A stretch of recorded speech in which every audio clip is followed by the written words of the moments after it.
हिंदू मुस्लिम सिख ईसाई को समान लिखा है। हिंदू मुस्लिम सिख ईसाई सबको समान लिखा है। मिटाकर जाति पाति भेदभाव बाबा साहब ने संविधान लिखा है। सब मिटाकर, फर्क मिटाकर, गैर बराबरी मिटाकर।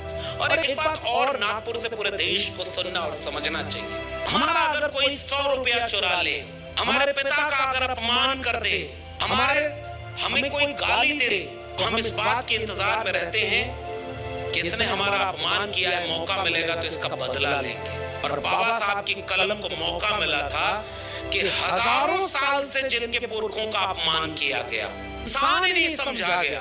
बाबा साहब के पास कलम में वो मौका था कि तुमने 2000 साल तक हमको अछूत बनाया, अब कम से कम 200 साल तक तुम्हें हम अछूत बनाएंगे, क्योंकि हमारे हाथ में कलम है।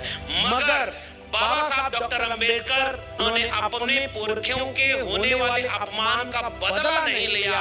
फर्क देखिए उनमें और हमें। उनके पुरखे को मौका मिला तो उन्होंने मनुस्मृति लिखी, और हमारे पुरखे को मौका मिला तो उसने भारत का संविधान लिखा, जिसमें सब बराबर है, कोई किसी का बदला नहीं ले रहा। और ये बहुत महत्वपूर्ण बात है, इस देश को बतानी चाहिए कि बदला लेने की एक लाइन भी भारत के संविधान में नहीं लिखी है। और ये जो प्रस्तावना है, इस प्रस्तावना में भी केंद्र में है तो न्याय का मूल्य है, समता का मूल्य है।